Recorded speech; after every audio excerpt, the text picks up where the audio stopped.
تحياتي. أي مساس بكرامة المقاومة، أهل المقاومة، مقاتلي المقاومة، كل ما يمس المقاومة، شجر المقاومة بالجنوب هو مساس بكرامتنا. هذا الكلام ما نوع يعني تعبير عن مناصرة. هي المقاومة اللي كانت موجودة حيث يجب أن تكون موجودة للدفاع عن كرامتي وعن كرامتنا كمواطنين عرب، وعن وجودنا وعن حاضرنا وعن مستقبلنا وعن مشروعنا. كرامتها هي كرامتنا، والمساس فيها هي مساس بكرامتنا. وهذا لا يخص بالمناسبة أي هوية إلا هوية مناصرة المقاومة. نحن هون ما عم نتحدث عن هويات باللغة اللبنانية، الهويات التفتيتية باللغة اللبنانية السياسية، لا، نحن عم نحكي عن اللغة الهوية الجامعة اللي بنعرف نحكي فيها بسوريا. الهوية الجامعة نحن عم نحكي عن هوية مقاومة، وبالتالي كرامة هذه المقاومة من كرامة كل إنسان عربي يناصر هذه المقاومة. نقطة على السطر. المساس فيها سيستدعي ردود أفعال ليس من بيئة هذه المقاومة، ولا من أهلها، ولا من بلداتها، ولا من جنوبها، ولا من بيروت، ولا حتى في لبنان. لا، منيح. فلتكن مناسبة ليعرف كل سفيه ومتطاول ومأجور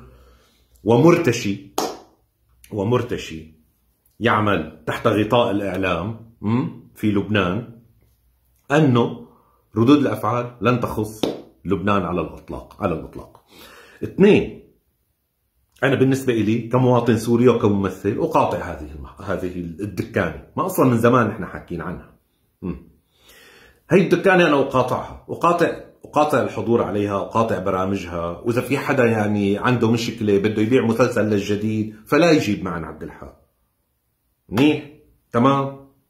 اللي بتمس بكرامة المقاومة نقاطعها. نحن مو ناس نفصل بين إبداعنا وثقافتنا وبين قضيتنا.